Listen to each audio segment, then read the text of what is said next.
الشيطان الرجيم بسم الله الرحمن الرحيم هنالك دعا زكريا ربه قال رب هب لي من لدنك ذرية طيبة إنك سميع الدعاء سبحان اللہ۔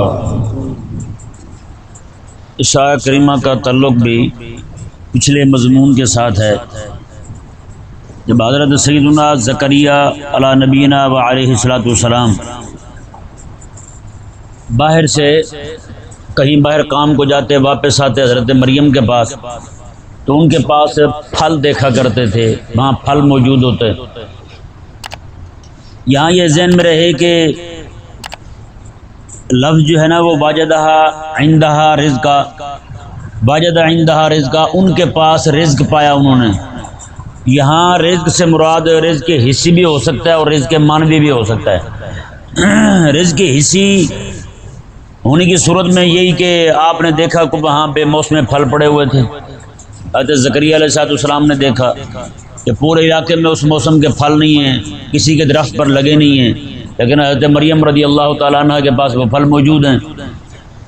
تو حضرت زکریا علی نبینا و علیہ السلام نے جب یہ دیکھا کہ ان کے پاس پھل پڑے ہیں تو آپ کے دل میں داعیہ پیدا ہوا، یا اللہ اگر تو مریم کو بے موسم کے پھل دے سکتا ہے تو پھر میرا بھی اگر بچے جننے کا پھل موسم ختم ہو گیا ہے، میری بیوی بھی بوڑھی ہو چکی ہے، بانجھ ہو چکی ہے، اس کا بھی موسم ختم ہو گیا ہے، مولا تو کریم ہے، کرم کر سکتا ہے، ہمارا ہی موسم ختم ہوا نا۔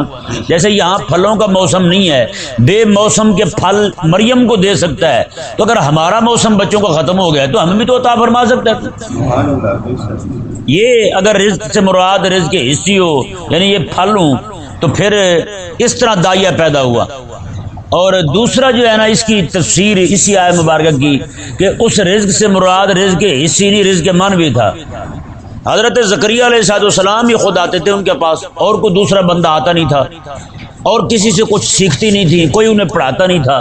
لیکن جیسے ہی حضرت زکریا علیہ السلام کہیں جاتے واپس آتے تو وہ عجیب عجیب علوم کی باتیں کیا کرتی ہیں، علم کی باتیں، معرفت کی باتیں کیا کرتی ہیں حضرت مریم رضی اللہ تعالیٰ عنہ۔ حضرت سیدنا زکریا علیہ السلام نے ان سے پوچھا یہ تمہیں کہاں سے آ گئی ایسی باتیں، علم والی باتیں یہ کیسے کر لیتی ہے تم؟ تو حضرت زکریا علیہ السلام کو جواب دیا حضرت مریم رضی اللہ تعالیٰ عنہ نے، فرمایا کہ من عند اللہ، یہ میرے رب کے پاس سے ہے، وہی مجھے عطا فرما رہا ہے، وہی مجھے الہام فرماتا ہے تو میں وہی باتیں کرتی ہوں، ورنہ میں کسی سے سیکھتی نہیں ہوں، نہ ہی کوئی میرا کوئی استاد ہے جب میں جس کے پاس سیکھنے جاؤں۔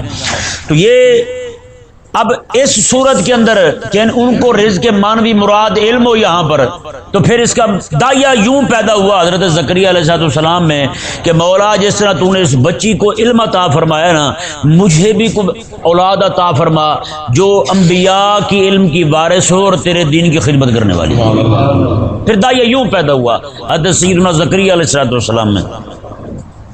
اور مزے کی بات دیکھیں، چونکہ مسجد اقصی شریف جو ہے یہ ایک مدرسہ تھا، کیا تھا؟ جیسے کہ پہلے بیان کیا جا چکا ہے، ہزاروں کی تعداد میں بچے وقف تھے یہاں پر۔ حضرت زکریا علیہ السلام وہاں کے سب سے بڑے عالم تھے، یعنی صدر المدرسین تھے حضرت زکریا علیہ السلام، رب کے پاک پیغمبر، ٹھیک ہے نا، وہاں پہ پڑھایا کرتے تھے انہیں رب تبارک و تعالیٰ کا دین، شریعت اور اس کے احکامات۔ تو یہاں جتنی بھی کرامتیں ظاہر ہو رہی ہیں نا حضرت مریم سے، وہ خانقاہی نہیں ہے، وہ درس گاہی ہیں۔ کون سی ہیں؟ درس گاہی کرامتیں۔ آپ دیکھیں حضرت سیدنا غوث اعظم رضی اللہ تعالیٰ عنہ کی، آپ سے جتنی کرامات کا صدور ہوتا ہے، کیونکہ آپ سوائے جمعے کے کہیں جاتے نہیں تھے۔ 2 بار آپ نے حج کیا ہے، 2 بار حج کے لیے آپ مکہ سے بغداد سے باہر گئے، مکہ مکرمہ، پھر مدینہ منورہ، وہاں سے واپس آئے، اور اس طرح کر کے 2 سفر آپ نے اور کیے ہیں۔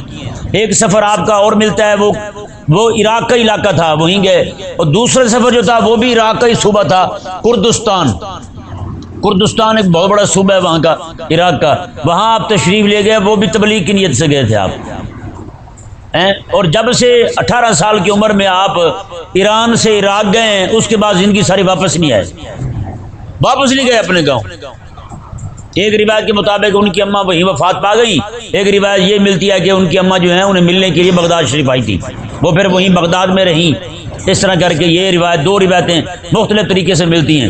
بہرحال حضرت غوث پاک رضی اللہ تعالیٰ عنہ پورا ہفتہ گھر سے باہر نہیں جاتے تھے، پورے ہفتے میں صرف آپ کے دو بیانات ہوا کرتے تھے، ایک جمعے کا اور ایک اور بیان آپ کیا کرتے تھے۔ اس بیان کے لیے آپ بس باہر جاتے، بیان کر کے آپ واپس عیدگاہ تھی وہاں پہ، وہیں پہ آپ خطاب فرمایا کرتے تھے۔ یہ 2 دن وہ بھی کچھ وقت کے لیے آپ جاتے تھے وہاں، باقی سارا وقت آپ کا اپنے ہی مدرسے کے اندر پڑھنے پڑھانے میں گزرتا تھا۔ نمازیں تک وہیں پہ مسجد بنائی ہوئی تھی۔ آج بھی جو حضرت غوث پاک رضی اللہ عنہ کا مزار شریف ہے، اس کے ساتھ ایک چھوٹی سی جگہ نشاندہی کی ہوئی ہے، وہاں تو خیر اس مسجد کو تبدیل کر دیا گیا ہے انہیں، جہاں بزرگوں نے نماز پڑھی ہے وہ جگہ مسجد ہی ہونی چاہیے، اس کے برکات ہوتی ہیں، اللہ تبارک و تعالیٰ اس جگہ کی برکت سے بھی دلوں کو منور کر دیتا ہے۔ لیکن انہوں نے وہ جگہ ختم کر کے وہاں پہ اجتماع حال بنا دیا ہے، سال بعد کھلتا ہے، وہ مولوی پیر اکٹھے ہوتے ہیں، تقریر کر کے چلے جاتے ہیں۔ وہ مسجد جو حضور غوث پاک رضی اللہ عنہ کے زمانے میں تھی وہ ختم کر دی گئی ہے وہاں پہ، لیکن نشان موجود ہے کہ یہاں مسجد تھی۔ مسجد دوسری جانب انہوں نے بنائی ہے، یعنی ایک طرف وہ اجتماع حال بنا دی جہاں مسجد سے، دوسری طرف مسجد بنا دی بہت بڑی جو آج نظر آتی ہے ہمیں، وہ سفید گنبد والی۔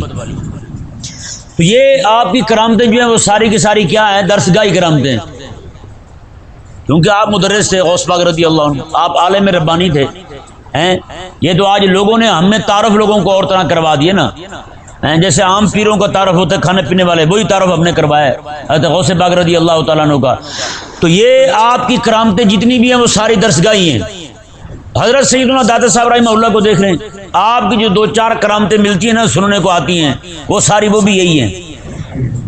مدرسے کے بچوں کے لیے آپ نے دودھ مانگا تھا نا عورت سے، مدرسے کے بچے تھے، اور اس طرح کر کے آپ کے مدرسے کی مسجد تھی جو مسجد شریف آ جائے، یہ تو بہت بڑی مسجد دور کر کے بنائی ہے انہوں نے۔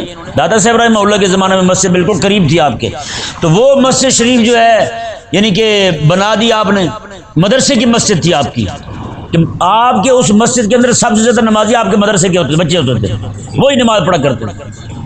تو کسی نے آ کے مولویوں نے اعتراض کر دیا کہ یہ قبلہ کی سمت جو ہے نا یہ ٹھیک نہیں ہے، تو آپ رحمہ اللہ نے فرمایا کہ تم وقت نکال کے آ جاؤ، ایک نماز پڑھ لیتے ہیں اکٹھے، سبحان اللہ ہیں نماز میں پڑھاؤں گا، دیکھ لینا قبلہ ٹھیک ہے یا نہیں ہے، سمت ہماری ٹھیک ہے یا نہیں ہے۔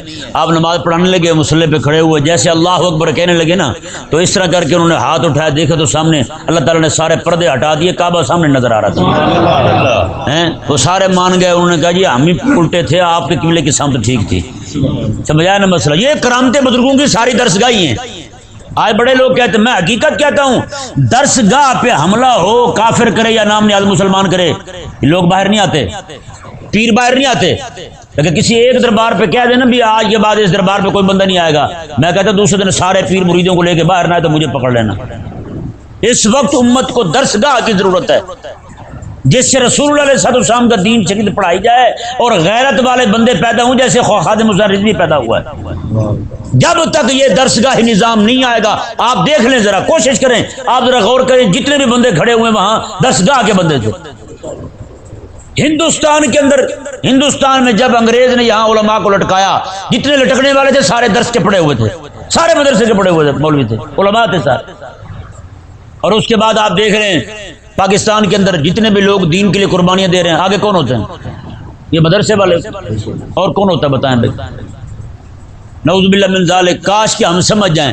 اور یہ کرامتیں جو ہے نا، یہ بھی دیکھ مزے کی بات دیکھیں، کرامت ایسی دکھائی حضرت ان کے ہاتھ سے ظاہر ہوئی، حضرت مریم رضی اللہ تعالیٰ عنہ کے ہاتھ سے، تو رب تبارک و تعالیٰ کی نے ان کے دل میں یہ داعیہ پیدا کیا کہ بچے کے ہونے کا مولا مجھے بھی بچہ دے، مجھے بھی بیٹا دے جو علوم نبوت کا وارث بنے۔ بیٹا بھی مانگا حضرت زکریا علیہ السلام نے، تو کیا مانگا؟ علم والا مانگا۔ کون سا مانگا؟ علم والا بیٹا مانگا، مولا مجھے علم والا بیٹا عطا فرما۔ یہ درس کی کرامت ہے۔ کیا ہے؟ درس کی کرامت یہ ہے۔ اور کریم آقا علیہ السلام کی جو معجزات شریف ہیں، آپ آقا علیہ السلام کے معجزات کو دیکھیں، نبی معجزہ ظاہری اس لیے کرتا ہے تاکہ لوگ دین کی طرف مائل ہوں۔ کہ نہیں سمجھ آیا؟ آج پیر جو ہے نا، جو پھوکے مار کے کسی کی قبض کھول رہے ہیں، کسی کی کوئی کرامت، کہتے جی میں نے بغیر پیٹرول کی گاڑی چلا دی ہے۔ ایک پیر خود کہہ رہا تھا، کہتا میں نے جناب یہاں سے لے کر فیصل آباد تک گاڑی بغیر پیٹرول کے چلا دی۔ میں نے کہا قیامت آ جائے گی یہ پیٹرول ختم نہیں ہوگا، بتائیں، مرنے دم تک پٹرول ختم نہیں ہوگا۔ میں نے کہا یار کو وہ کرامت دکھاؤ خدا کے لیے جس سے رسول اللہ علیہ السلام کا دین غالب آ جائے ہیں، اور مرتے ادھر کیوں نہیں دکھاتے؟ تھوڑا سا دو چار پھوکے ہندوؤں پہ مارو ہیں، عجیب کرامتیں دکھاتے پھرتے تم۔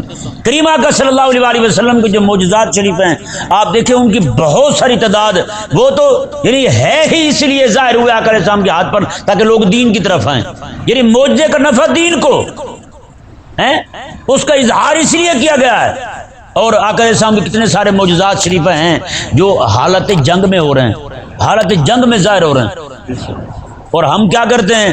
ہم جنگ کی بات نہیں کرتے، صرف معجزات بیان کر کے لوگوں سے پیسے بٹور لیتے ہیں اور چلتے بنتے ہیں۔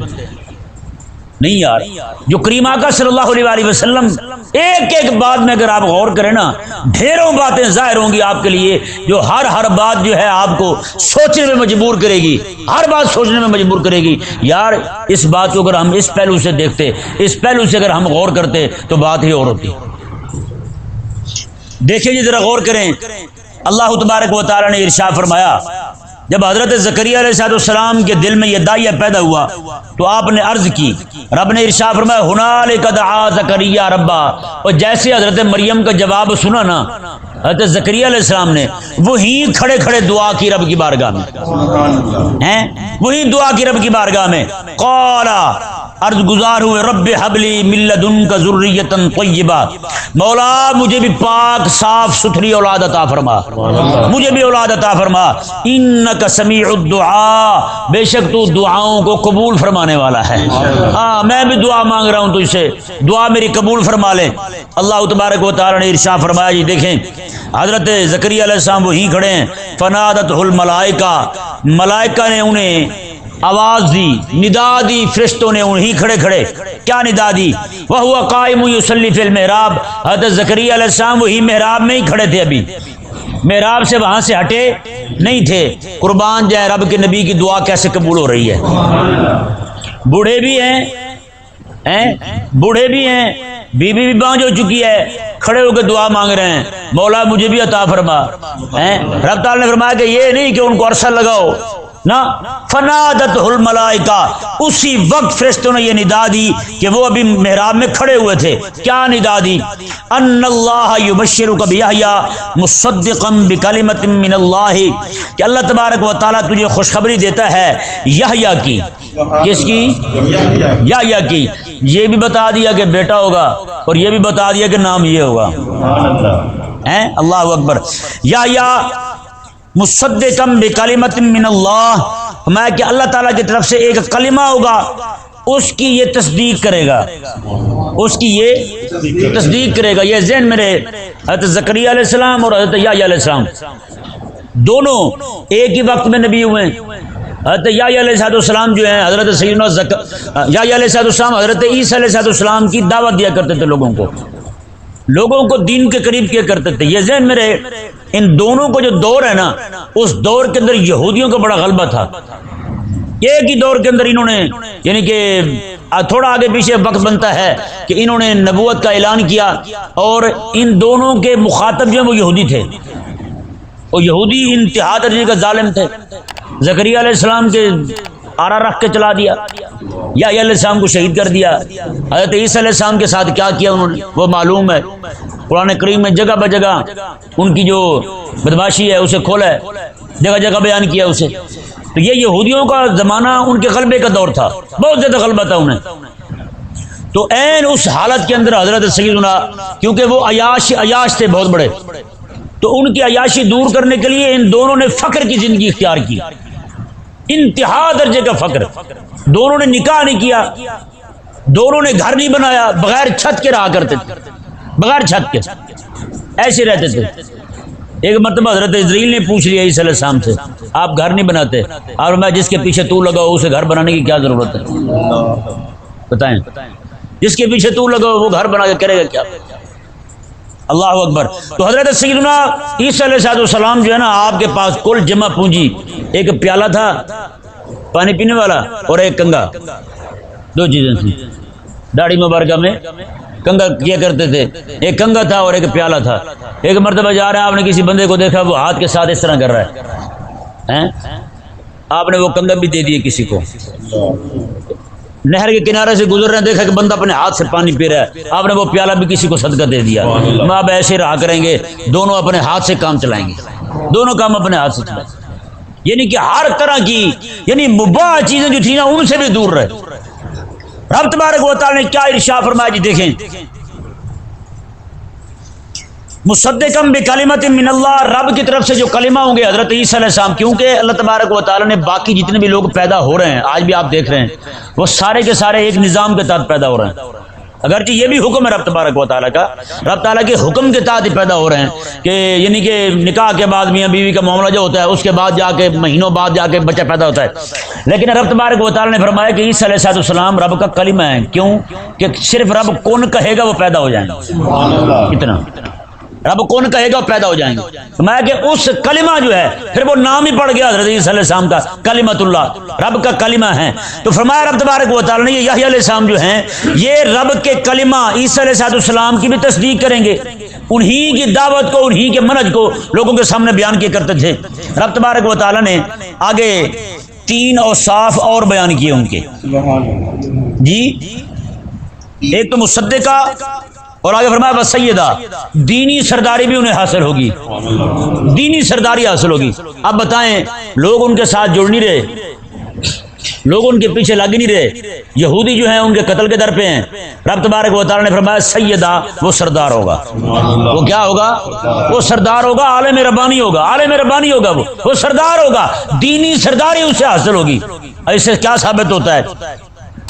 عالم ہو اس کے پیچھے لوگ نہ ہی لگیں لیکن وہ حق کہنے والا ہو، وہ حق کہنے والا ہو، اگرچہ اس کے پیچھے لوگ نہ ہوں. وہی اکیلا بندہ جو ہے لاکھوں کروڑوں عابدوں پر باری ہے. ہاں، نہ ہی لگے لوگ اس کے پیچھے، نہ سنیں اس کی بات، نہ مانے اس کی بات. اللہ تبارک و تعالی نے آگے جو ان کے لیے ان کی شان بیان فرمائی، میں بحصورا، اور عورتوں سے بھی دور رہنے والے ہوں گے.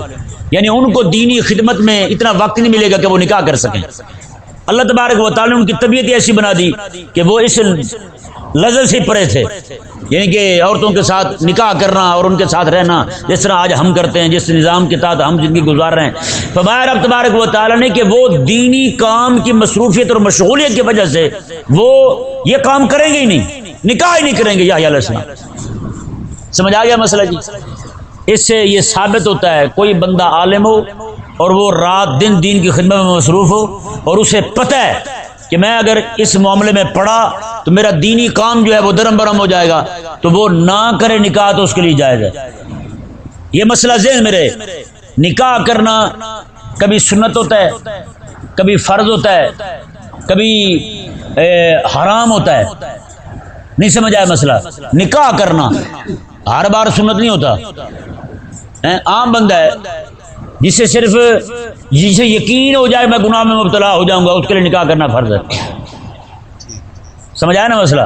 اسے یقین ہو جائے کہ میں گناہ میں مبتلا ہو جاؤں گا، نکاح کرنا فرض ہو جائے گا اس پر. عام حالات کے اندر جسے نہیں وہ بالکل لگا پھرتا ہے اس کے لیے نکاح کرنا صرف سنت ہے. سمجھ آیا نا مسئلہ؟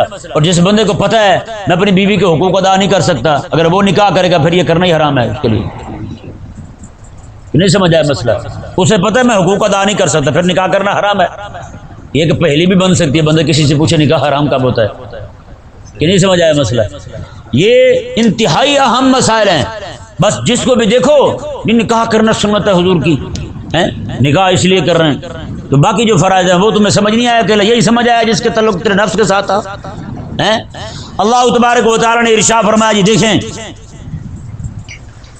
وَنَبِيًّا مِّنَ الصَّالِحِينَ، فرمایا کہ اور صالحین، نبی سارے صالحین ہیں، نبی سارے صالحین ہیں. لیکن یہاں پر صلہ جو ہے نا یہ اور معنی میں ہے.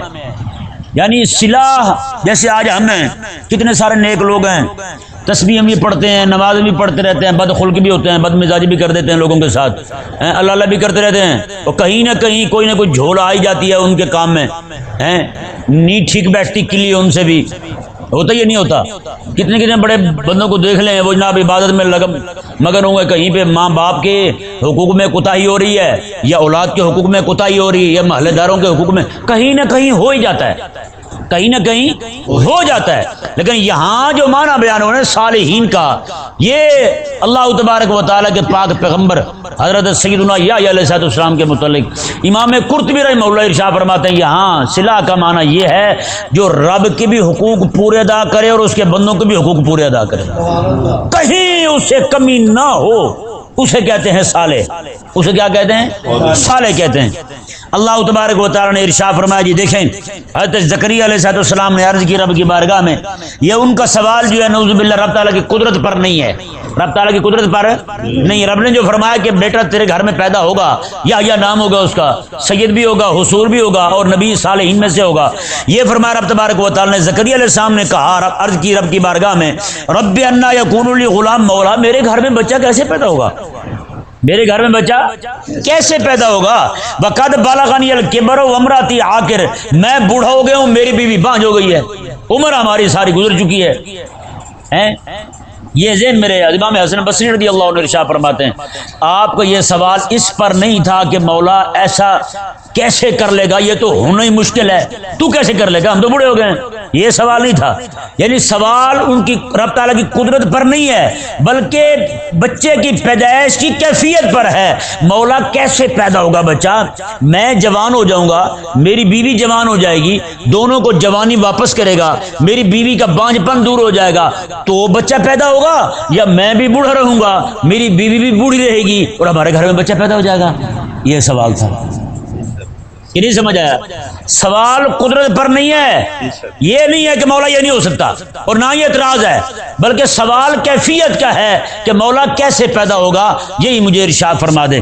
رب تبارک و تعالیٰ نے ارشاد فرمایا کذالک اللہ یفعل ما یشاء، اور میں ایسے ہی پیدا ہو جائے گا اور اللہ جیسے چاہتا ہے اسی طرح کرتا ہے، ایسے ہی پیدا ہو جائے گا، اللہ جیسے چاہتا ہے ویسے ہی کرتا ہے۔ اللہ اکبر۔ آپ نے عرض کی رب کی بارگاہ میں رب اجعل لی آیا، مولا میرے لیے کوئی نشانی بھی مقرر فرما دے، پھر جب بچہ پیدا ہو میرے لیے کوئی نشانی مقرر فرما دے۔ اللہ تبارک و تعالیٰ نے ارشاد فرمایا آیتو کا قال آیتو کا، تیری نشانی یہ ہے اللہ تکلم الناس ثلاثۃ ایام الا رمزا، میں جب تیرے ہاں بچے کی ولادت ہونے والی ہوگی 3 دن پورے تو کلام نہیں کر سکے گا، 3 دن پورے تو کسی سے کلام نہیں کر سکے گا، الا رمزا، ہاں اشارے سے بات کرے گا، کس سے بات کرے گا؟ اشارے سے بات کرے گا، ہاں ایک بات تجھ سے ہو سکے گی، ایک بات، وہ کیا ہے؟ وَاذْكُرْ رَبَّكَ كَثِيرًا وَسَبِّحْ بِالْعَشِيِّ وَالْإِبْكَارِ، تو میرا نام جتنا مرضی لینا چاہے گا وہ تیری زبان پہ جاری رہے گا، اور بات کوئی نہیں ہوگی۔ اللہ اکبر۔ ہیں اندازہ لگائیں جی، رب تبارک و تعالیٰ خوشی دے رہا ہے، بیٹا پیدا ہو رہا ہے، رب کا نبی آ رہا ہے، اور رب تبارک و تعالیٰ فرما رہا ہے کہ تو کسی سے بات ہی نہیں کر سکے گا۔ یہاں یہ بتانا مقصود ہے، مجھے جو سمجھ آتا ہے وہ یہی ہے، میں کہ رب تبارک و تعالیٰ نے فرمایا کہ تیرے گھر میں بچہ پیدا ہوگا اور ایسی حالت کے اندر تو فرمایا کہ عین اس خوشی کی حالت میں بھی صرف میرا ذکر ہی رہے تیری زبان پر۔ میں تو کہتا ہوں آج جو جن لوگوں کے گھروں میں شادی ہوتی ہے اللہ انہیں گنگا ہی کر دے، شادی کے دنوں میں کہہ رہے ہوتے نا کہ برات تاں چھجنی یہ نچے منڈے دی ماں گوڈے کا علاج اس لیے کرواتی ہے کہ منڈے کے بیاہ پہ نچنا ہے، یہ حقیقت کہہ رہا ہوں، مذاق نہیں کر رہا ہوں، یہ ہر گھر کی کہانی ہے، ہر گھر میں یہی کہتے ہیں نعوذ باللہ، کہتے ہیں جی اگر یہ موقع ہے اس موقع پہ بھی رب کی نافرمانی نہ کریں تو مولوی صاحب دسو پھر کدوں کریے سی۔ بندہ پوچھے ہی وہاں سے تک رب تبارک و تعالیٰ اتنی نعمت عطا کی تھی تو بدماش بن میں یار، کیا کیفیت ہے یار، نعوذ باللہ بچہ پیدا ہو گیا جناب، وہ سارے ہجڑے مخنث ہجڑے ہوتے ہیں ان کو تو ویسے وہ آ جاتی ہے، پتہ نہیں کہاں سے آپ پہنچتے ہیں، ڈھول لے کے پہنچ جاتے ہیں، لاؤ جی ساڈا حق ات رکھ، ہمیں تو دو، آپ جو مرضی کرتے رہو۔ اچھے اچھے مولوی پیر گھرانوں میں بھی ہجڑے نے دیکھے ہیں کس طرح کر کے ان کے گھروں میں داخل ہوتے ہوئے، حالانکہ یہ نہیں پتا ہمیں یہ جو ہجڑے آتے ہیں نا ان سے بھی پردہ کرنا ضروری ہے، اپنی عورتوں کو ان سے بھی پردہ کروانا ضروری ہے، لیکن کیا کریں وہ ایسے فوش قسم کے لباس پہنے ہوئے جناب منہ اٹھا کے داخل ہو جاتے ہیں گھروں میں، اور سارے یہی کہتے ہیں نہیں جی یہ نال کی ہوتا ہے، اس کے ساتھ کیا ہوتا ہے؟ کچھ بھی نہیں ہوتا، نعوذ باللہ من ذالک۔ اللہ تبارک و تعالی نے سبحان اللہ فرمایا کہ نشانی یہ ہوگی 3 دن پورے کسی سے کلام نہیں کر سکیں گے آپ، اللہ تکلم الناس ثلاثۃ ایام الا رمزا، ہاں اشارے کے ساتھ رمز، ہیں اشارے کے ساتھ بات کر سکیں گے. وَاذْكُرْ رَبَّكَ كَثِيرًا وَسَبِّحْ بِالْعَشِيِّ وَالْإِبْكَارِ, اور آپ اپنے رب کو بہت زیادہ یاد کریں. وَسَبِّحْ بِالْعَشِيِّ وَالْإِبْكَارِ, شام کو بھی اس کی تسبیح پڑھیں اور صبح بھی اس کی تسبیح پڑھیں. شام کو بھی اس کا ذکر کریں, رات کو بھی ذکر کریں, صبح بھی ذکر کریں. وَاذْكُرْ رَبَّكَ كَثِيرًا, بہت زیادہ ذکر کریں. اس سے رب تبارک و تعالی نے ہمیں سمجھا دیا. اور رب تمہیں اولاد دینا ہیں. ہمارے یہاں پتہ کیا ہوتا ہے, بچہ جلدی پیدا ہو جائے شادی کے کچھ مہینوں بعد تو گناہ تھوڑے ہوتے ہیں, جتنا لیٹ پیدا ہوا گناہ اتنے زیادہ ہوں گے. ہے یا نہیں ایسا؟ شادی پہ فنکشن یہ وہ آگے پیچھے ناچ ٹاپ گانے شانے اس طرح کے, جتنا جناب بچہ تاخیر سے پیدا ہو رہا ہے ہونا تو یہ چاہیے شکر ادا کریں. یہاں کیا رب تبارک و تعالی نے حکم دیا ہے, میں 3 دن پورے تمہاری زبان میں کوئی بات ہی جاری نہیں ہوگی. یہ نشانی, یہ آپ نے مانگ کے نشانی لی رب سے. رب تبارک و تعالی نے, مجھے تو پھر یہی پسند ہے میرا بندہ ہو تو اس کی زبان پہ میرا ہی نام ہو اور کسی کا نام نہ ہو. آج بندہ پسند کرتا ہے کہ اس کا محبوب کسی اور کی طرف دیکھے, وہ تو ہاتھ رکھ لیتا ہے اس کے منہ پہ. حضرت بھائی بسامی رحمہ اللہ فرماتے ہیں بغداد میں نا قاضی کے پاس مقدمہ چلا گیا. ایک خاتون نے کہا قاضی کو, اس نے کہا کہ میرا شوہر دوسری شادی کرنا چاہتا ہے. قاضی صاحب نے کہا تو بہن اس میں ممانعت والی کون سی بات ہے, شریعت نے 4 کی اجازت دی ہے. اس مائی صاحبہ نے پتہ کیا کہا, اس نے کہا کہ حضرت اجازت ہوتی نا تو میں یہیں پہ آپ کو اپنا آپ دکھاتی ہیں, تو پھر آپ خود کہتے کہ یہ دوسری شادی نہ کرے, یہی کافی ہے اس کے لیے. حضرت بھائی بسامی رحمہ اللہ فرماتے ہیں, ان کے بارے میں فرماتے ہیں کہ آپ تڑپ کے نیچے گر گئے. آپ نے فرمایا یار ایک عورت جو ہے اپنے شوہر کو کسی اور کی طرف نہیں دیکھنے دیتی, میں یہ بندے اپنے رب سے کیوں بھولے پھرتے ہیں, پھر اپنے خالق اور مالک کا حسن چھوڑ کے کسی اور کو کیوں دیکھتے پھرتے ہیں. اللہ کتنی بڑی بات ہے. تو رب تبارک و تعالی نے عطا فرمایا, تمہیں خوشی عطا فرمائی ہے, تو تمہیں چاہیے صرف اسی کے ہو کے رہو. رب تبارک و تعالی نے تمہیں مال دی, آج پیسہ ہو گیا, تو کہتا ہے جناب میں تو ہندوؤں کے ساتھ بھی بیٹھ جاتا ہوں, مشرکوں کے ساتھ بھی بیٹھ جاتا ہوں, میرے بچے بھی ہندو ہیں, وہ جناب بھگوان کی بھی پوجا کر لیتے ہیں, مورتیوں کو بھی پوج لیتے ہیں, رب کی بھی عبادت کر لیتے ہیں. یہ کیا طریقہ ہوا بھائی؟ ہولی دیوالی آ گئی بندہ مشرک بن جائے, عید آ گئی تو ٹوپی پہن کے مسلمان بن جائے, یہ کون سا طریقہ ہوا بھائی؟ نا نا نا نا بھائی, خدا کے بندے اگر تیرا محبوب تیرا رب ہے نا, پھر تیرے رب گوارا نہیں کرتا کہ میرا بندہ مجھے ماننے والا کسی اور کی طرف دیکھے. کیوں دیکھے؟ رب کا ماننے والا بندہ کسی اور کے دروازے پہ کیوں جائے, کسی اور سے بھی کیوں مانگے؟ بتائیں, کیا رب تبارک و تعالیٰ کا دروازہ جو ہے وہ مغلق ہے, مفتوح نہیں ہے؟ وہ رب تبارک و تعالیٰ کا دروازہ ہمہ وقت کھلا ہوا ہے. رب تبارک و تعالیٰ ہر وقت عطا فرمانے والا. یہ جو مورتیاں چڑھا کے بیٹھے ہوئے سارے, وہ گھگو, وہ بھی گھگو, وہ بھی گھگو, کسی سے کچھ لینے دینے والا نہیں ہے. لیکن قربان جائے میرے آقا علیہ السلام میں رات کو, پچھلی رات کو میرا اللہ تبارک و تعالیٰ, مشکات میں حدیث شریف ہے, اللہ تعالیٰ روز اعلان فرماتا ہے کوئی ہے مانگنے والا تو مانگے, میں عطا کر دوں اسے. بتائیں بھائی, ادھر وہ مورتی ہیں ان کی حفاظت کے لیے بیٹھے ہوئے ہیں, ہمارا خالق اور مالک رات کو روزانہ کہے مانگو مجھ سے, یہ پھر رب سے چھوڑ کے کسی اور سے مانگنے چلا جائے تو رب تبارک و تعالیٰ کو جلال نہیں آئے گا. اللہ اکبر. اللہ تبارک و تعالیٰ نے فرمایا وَاذْكُرْ رَبَّكَ كَثِيرًا, میں کہ تم بہت زیادہ ذکر کرنا اپنے رب کا. وَسَبِّحْ بِالْعَشِيِّ وَالْإِبْكَارِ, اور صبح بھی اور شام بھی اللہ تبارک و تعالیٰ کی تسبیح پڑھتے رہیں. اللہ تبارک و تعالیٰ سمجھنے کی توفیق عطا فرمائے.